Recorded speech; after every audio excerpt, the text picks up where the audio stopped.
Myself Suren Singh, Senior Lecturer in RK College of Pharmacy. Today we will discuss about the pharmaceutical legislation in India for diploma second year students. तो हमने काफ़ी कुछ पढ़ा था इसमें। अब हम पढ़ेंगे फार्मेसी इंक्वायरी कमेटी। तो फार्मेसी इंक्वायरी कमेटी का गठन जो हुआ था, अपॉइंट की गई थी 1953 में। ठीक है, 1953 में फार्मेसी इंक्वायरी कमेटी गठित की गई थी, क्योंकि इसका उद्देश्य क्या था? To make a comprehensive inquiry into the working of pharmaceutical industry. Pharmaceutical industry का वर्किंग पैटर्न क्या था उस समय, क्योंकि जब फार्मास्यूटिकल लेजिस्लेशन नहीं था इंडिया में, तो हमारे यहाँ फार्मास्यूटिकल उस समय इंडस्ट्रीज भी नहीं थी, और बहुत सारी आवश्यकता की दवाइयाँ जो हमारे यहाँ इंपोर्ट की जाती थी। एक्सपोर्ट जो होता था, एक्सपोर्ट तो बहुत कम ही था। जो एक्सपोर्ट होता था वो भी क्रूड फॉर्म में होता था। बाकी जो भी आवश्यक मेडिसिन थी वो इंपोर्ट की जाती थी।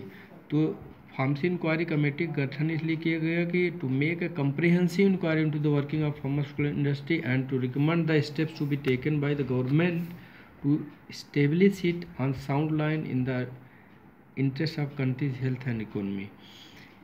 तो ये कमेटी इसलिए की गई थी, उस समय इंक्वायर करे इंडस्ट्री पोजीशन क्या है, उनका वर्किंग पैटर्न क्या है, जिससे कि पब्लिक हेल्थ के इंटरेस्ट में काम किया जा सके और इंडिया की इकोनॉमी को भी बढ़ाया जा सके।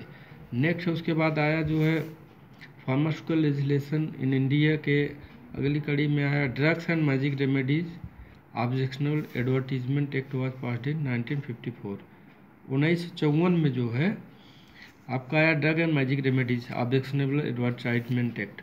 हमारे यहाँ ड्रग एक्ट हालांकि पास हो गया था 1940 में ही, लेकिन उसका प्रॉपर रेगुलेशन नहीं हो रहा था। उसके बावजूद भी बहुत सारे ऐसे मेडिसिन्स, ऐसी ड्रग्स का जो है गलत एडवर्टीजमेंट हो रहा था, जितना कि उसमें पोटेंसी नहीं थी, उसको बढ़ा चढ़ा कर ऑब्जेक्शनेबल एडवर्टीजमेंट बढ़ा चढ़ा के वो किया जा रहा था, जिससे जो पब्लिक है, इलिटरेट पब्लिक है, भोली भाली जनता थी, उस एडवर्टीजमेंट के चक्कर में आके जो है बहुत सारे ऐसी दवाइयों का, ऐसी ड्रग्स का सेवन करती थी जो बहुत हानिकारक होती थी।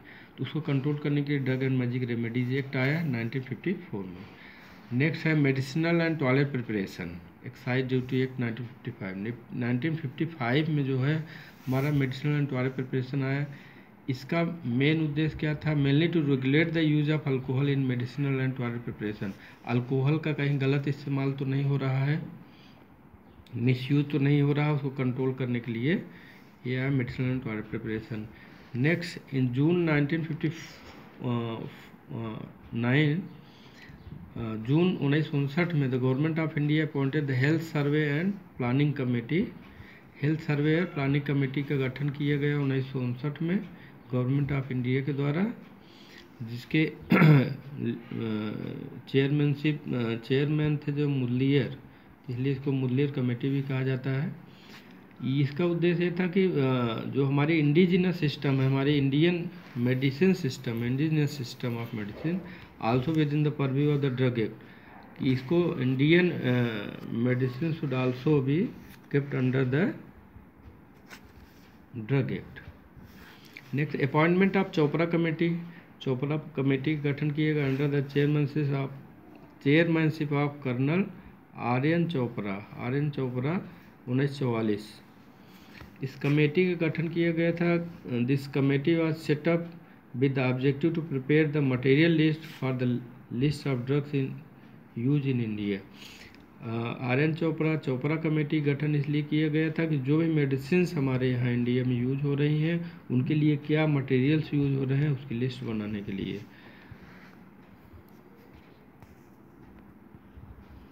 The Indian pharmacopoeial list was publish in 1946। Indian pharmacopoeial list was publish in 1946। हमारी इंडियन फार्माकोपियल लिस्ट एक पब्लिश हुई थी 1946 में। ये चोपड़ा कमेटी गठन के बाद जो 1944 में हुआ था। उसके बाद इंडियन फार्माकोपियल लिस्ट पब्लिश 1946 में। उसके बाद फुल फ्लेज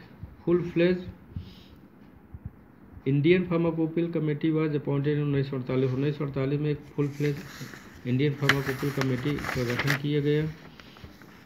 उसके बाद उसी क्रम में the first Indian pharmacopoeia was brought in 1955।